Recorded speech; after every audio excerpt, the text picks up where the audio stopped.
We're going to break into that now. I'm Kerry Johnson in Doha. We're going to cross over to see these pictures. Breaking news now, this rally in Paris, which is following the shooting deaths of 3 people in the mainly Kurdish neighbourhood on Friday. Now, police have arrested a 69-year-old man. They're investigating whether the incident was racially motivated. Well, we're going to speak with Osama bin Javaid in Paris now. Osama, what's happening?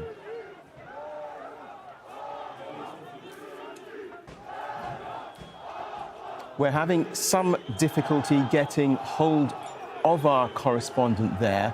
As you can understand, a very turbulent and tense situation as we see these live pictures. This is, of course, regarding this rally that has been ongoing in Paris, which followed that shooting death of 3 people in the mainly Kurdish neighbourhood on Friday. This has created severe tensions which are ongoing in the France capital. We understand that a 69-year-old man has been arrested who had apparently been arrested before regarding a separate incident, and it's unclear what further details we have and why it was that that man had been released in that case. Nonetheless, you can see an extremely tense situation as we look at these live pictures from the Associated Press news agency and now also from the Reuters news agency as we take in some of this atmosphere.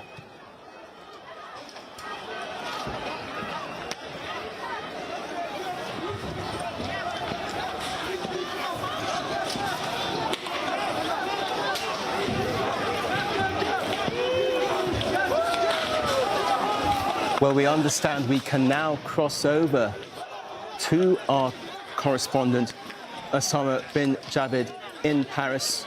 What can you tell us? There is a few dozen protesters who tried to march away from the Republic Plaza, and they were met with force by the police. Tear gas shells have been fired, and now we can hear it from the stand that the leadership of this protest is asking them to come back, do not be provoked by the police.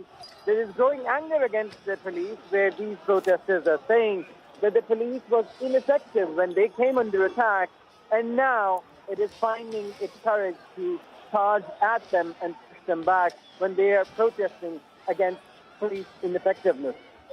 The crowds have been gathering here and swelling up in the last few hours. Hundreds of people have crowded here at the Republic Square. They're chanting for justice and revenge, and they're calling on the French authorities to do more to try and get not just justice for them, but better protection, because they believe that this was a deliberately targeted attack against the Kurdish community here in Paris. Osama, we can see these dramatic pictures of the tear gas. How are the authorities reacting to this, as far as you can tell? Yes, now, as they move closer towards the Republic Square, the police have fired more rounds of tear gas at them, and we can feel the effects of that tear gas now. And they're retreating towards the square as the police is pushing them away from the main street. Has anger been simmering within the community there in any case, even before this incident? Well, this is happening at the 10-year anniversary of 3 Kurdish activists who were killed by the... excuse me for 1 second, let me get to the side. There's a lot of commotion here as the police is moving people from the street towards the square and pushing them towards there. But this has been a simmering situation for them, and you can feel why the anger has been growing in the last 24 hours, because they say that the police have not heeded to their calls of additional security for the Kurdish community here, for this particular cultural center, and they want the police to find out why was this particular place attacked. The protesters have been telling us that there are multiple places. If this was a racist attack, why them? Why not another place that the attack was caused? So it is a simmering situation here where people are just not satisfied with what they've been told by the authorities. They want to march forward. They do want the authorities to figure out how angry they are. But so far, more of them have been met with tear gas, and they are now seem to retreat towards the square. And it is now being filled with tear gas as we speak. The government, for its part, has said that it has been asking for more to be done to protect communities. Is that enough, do you think, in terms of what these people and communities feel is being done? But clearly, they're not convinced by those statements by the police and the Interior Ministry, because they feel that the authorities have failed them.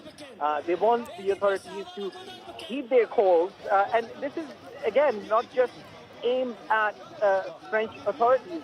Now, the Kurds who are here from Iraq, from Syria, from Turkey, have all gathered here, and all of them have political issues with them that they want to be addressed by the French authorities. Many of them are French nationals, and they say that the government of France has not been doing its part to not just protect them, but protect their interests as well in their respective countries as well. So, as you can imagine, the Middle East is a complicated place. This particular community has been very much involved in the fight against ISIL, and they feel that they're not even safe here in France. And they're calling on the French authorities to ensure that they are safe, they ensure that they are not targeted. Places where they gather to celebrate their diversity and culture do not come under attack. And this has been an ongoing demand from the Kurdish community here in Paris. And in what seemed to be the tipping point for this reaction, what more are we learning about the suspect in the shooting? Well, the suspect, the 69-year-old, has been involved in a number of racially motivated attacks. 6 years ago, he threw racist slurs at people from migrant communities. Just last year, he attacked a Sudanese migrant camp with swords and injured 3 people. That's why he had to serve a jail sentence for a year. And a week after this man was released, he carried out this attack in this Paris neighborhood against the Kurdish community, going in, attacking the cultural center first. And as people there shuttered it down, he moved towards a restaurant and then to a barber shop, where eventually he was overpowered by onlookers. We've been hearing more reports of he was well prepared. He had an automatic weapon and also had spare ammunition, at least 3 whole magazines of rounds, dozens of rounds that he still had. And had he not been stopped by people in that community by themselves, he would have been able to kill more people. And that is something that has made people angrier, that the police, according to them, took 40 minutes to respond to their calls that there is an active shooting going on. They had to overpower the attacker by themselves. And all that they've been asking for the police, particularly against threats like this, have not been heard by them.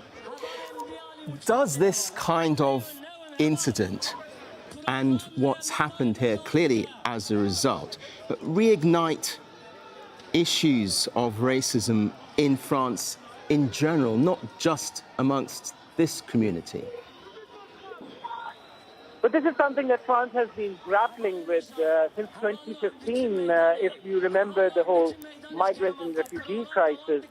And in the last few years as well, where the response, according to many migrants here, has been heavy-handed by authorities, and they've not been given what they've been calling for, and a justifiable place in the community, a community that will welcome them, and they've been met with racist response from members of the community and not enough protection by the authorities. And this is not just limited to France. This is a phenomenon that we've been witnessing in many parts of Europe since the refugee crisis began. And Europe finds itself in the midst of a rising far-right movement, as well as sentiments at their peak, both from both sides, people who are at the receiving end and others who feel that their countries are being overtaken by migrants, which is not proven by fact. Difficult to tell, but from what you can see on the ground there, some might say that the authorities' reaction has been heavy-handed, but what would you say from what you've seen? But it's been an active situation where hundreds of people have been gathering. And you can imagine what the authorities have agreed upon is a march from their cultural center to the Republic Square. And this is where people gathered. And it was, by and large, very peaceful since this morning. It was only when protesters decided that they are going to march forward into other streets, adjoining areas from the Republic Square to show that they are in numbers, to show the authorities that they need to pay attention. That is when they were met by roadblocks, by the police, who pushed them back and said to them that they're only allowed to protest in the Republic Square and are not allowed to march forward. So it is a fluid situation, an active situation, where temperatures are running high, people are angry and frustrated, and you can imagine the authorities are responding to it as well as they can. Indeed, as you say, a fluid situation, as we can see here. I mean, how shocked will people in France be, the general population, over these kind of scenes in the capital city? But if you remember, the capital city has been plagued with violence from unions and others. Even during football matches, the police had to come out and quell either the celebrations or the protests. So it is not uncommon for authorities to come out and disperse crowds with tear gas and with roadblocks and push them towards areas where they're designated to either protest or gather. And that is what we've seen now as well, that the authorities are now in full force. I can see police vans have at least doubled in their number. I can see some firemen arriving here on the side streets. And they seem to be blockading this area towards the square where they want people, and they're not allowing them to go further. They want them to stay in the square, continue with whatever their demands are, but not move towards other areas of the capital. How does this potentially play into the hands of a right-wing brand of politics in France in the wider political sense? Does this and these kind of pictures help them as such? Well, it's difficult to predict how this will pan out for various kinds of propaganda, but at least as you can appreciate that this is a fluid situation where the pictures here would be seen not just in France by the streets, but far and wide in the other areas as well. We're being asked to move one more time, and these protesters are not quieting down. They're telling the police to let them go to where they want to march towards, and now we're seeing them move again one more time towards the same area where the police was firing tear gas towards them. It's very hard to gauge, especially, as you say, in this kind of fluid situation. But from what you have seen, does this represent, or to what degree does this represent everyone in this community, or is it just a minority of the community? Well, this is by and large, right now, it's very specific group of a minority. This is the Kurdish minority, which feels under threat, which feels threatened by the violence that has happened in the last 24 hours. And it is not helping affairs how the police have responded so far. There were people who were dealt with the heavy-handed police response, according to them, last night. And this is what they're saying now as well, that the police is not being fair in listening to their calls, in allowing them to express themselves, and they're demanding the authorities to not just give them, provide them justice and also the right to be able to express themselves in the way they want to. Clearly, that does not seem to be the case from the authorities. You, of course, would have spoken to some of the people here beforehand.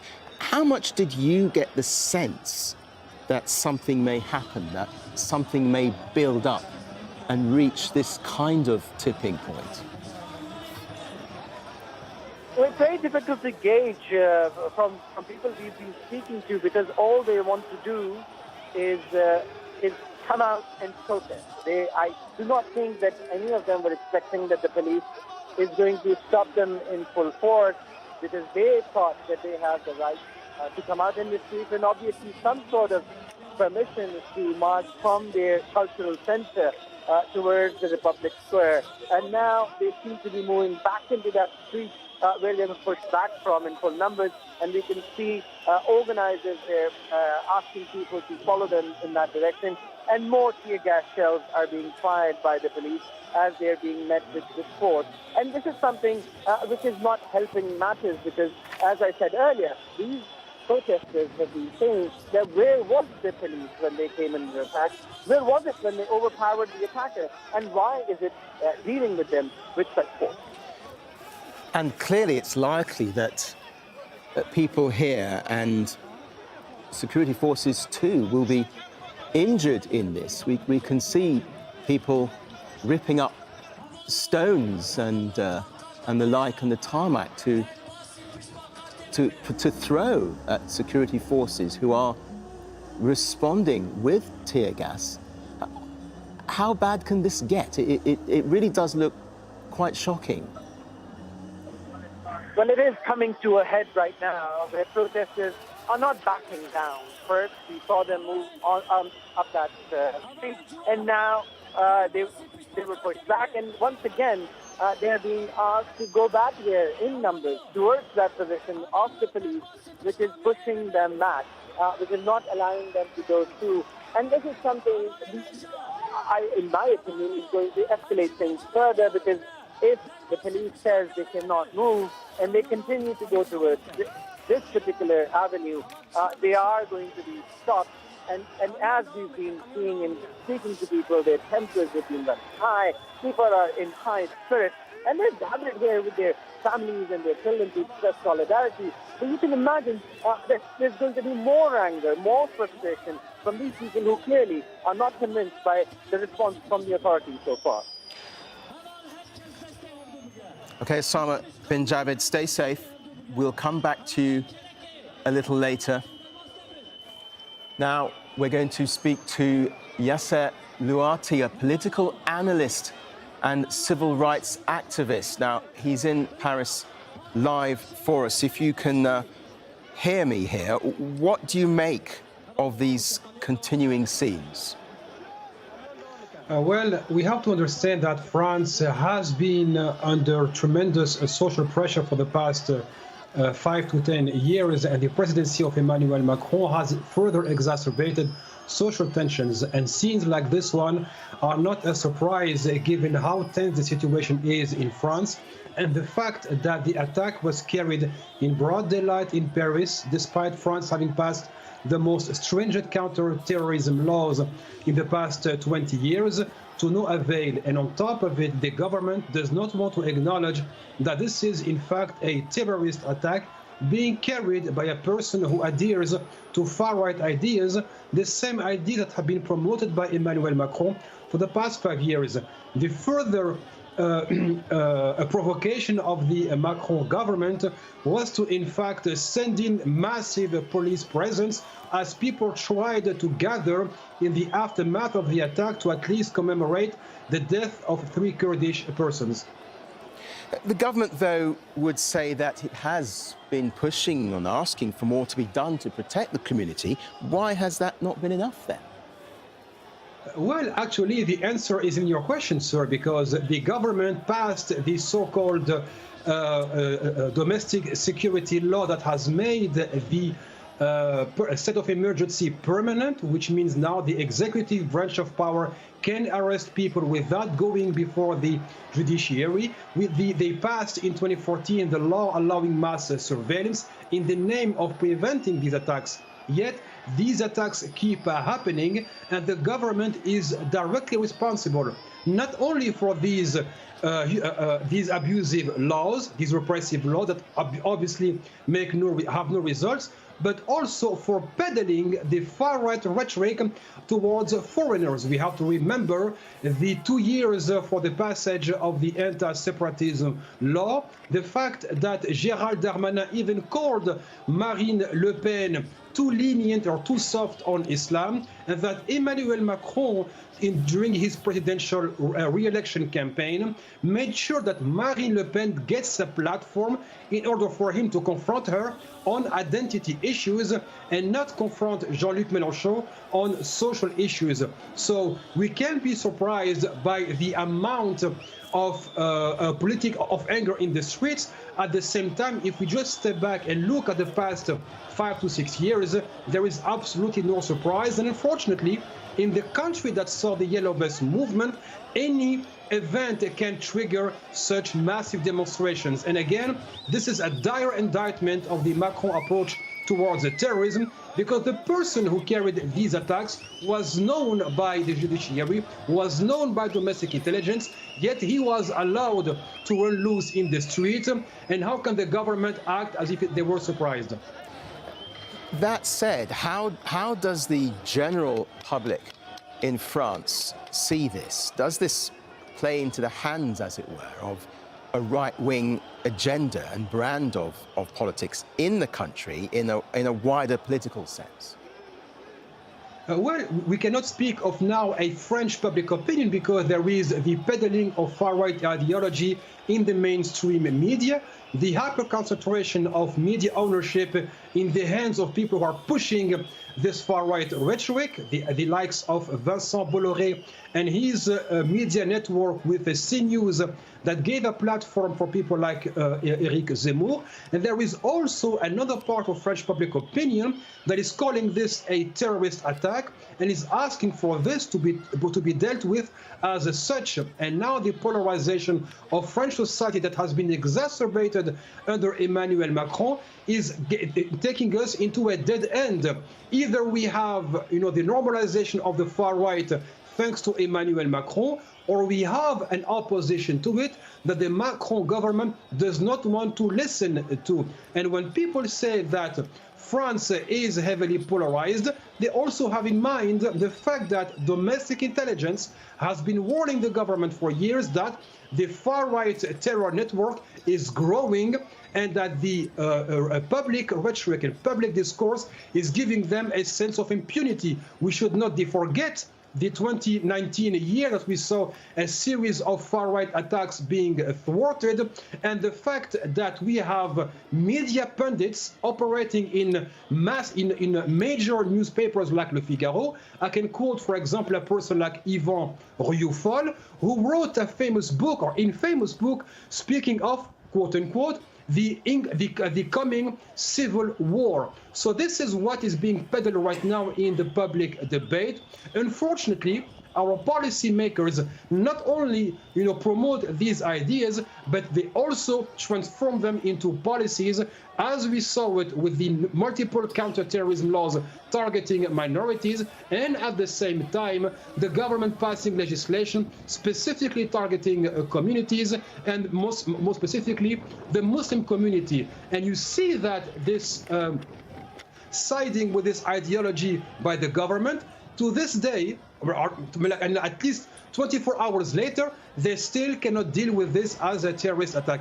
It is a terrorist attack. The person attacked a refugee camp just last year. He said he was fed up with foreigners, yet the government did not lock him up, or they did, and released him. In opposition to that, if you take out how foreigners are being treated, especially refugees, and then people of Muslim descent and even French Muslims, you see that there are double standards. You can be a white person promoting far-right ideology on prime time in the media. That is seen as freedom of speech. But when people oppose that, they are seen as radical leftists or separatists. This is really a serious issue because, again, the government being unprepared for it means that their paranoia towards Muslims has allowed this terrorist attack to be carried, and furthermore has shown that the government does not listen to domestic intelligence when they say now the far-right networks are stronger than ever, and this is not a French tendency. The same is applied in Sweden, in Germany, in Italy, and across the European Union, and so far we do not see policymakers standing up to that and taking the matter seriously. Given what you say then, why has the left not managed to combat this over the last few years and push its own agenda?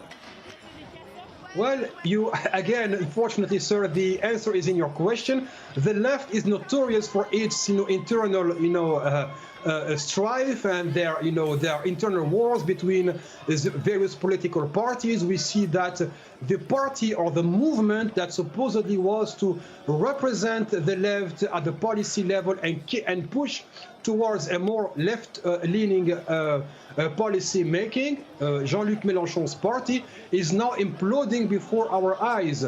They managed to score, to have high scores in the presidential and the legislative elections, but to this day, for decades, they have been unable to transform these public postures into effective policy making. And yes, you are definitely right.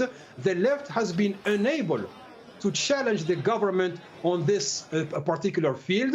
It is not enough to say Macron is, supporting far-right ideology. What is the alternative offer? And so far, I do understand voters, when they look at Jean-Luc Mélenchon's party, La France Insoumise or Unsubmissive France, the Green Party, the Socialist Party, or the Communist Party, unfortunately, they lack the credibility and they have failed to position themselves as a concrete alternative that people can decide to vote for. And that's exactly what Macron is doing. He's making sure that he remains the party capable of governing the country, while the left is, going from one civil war into the other, and then being unable to push for more just policies. And that is their responsibility.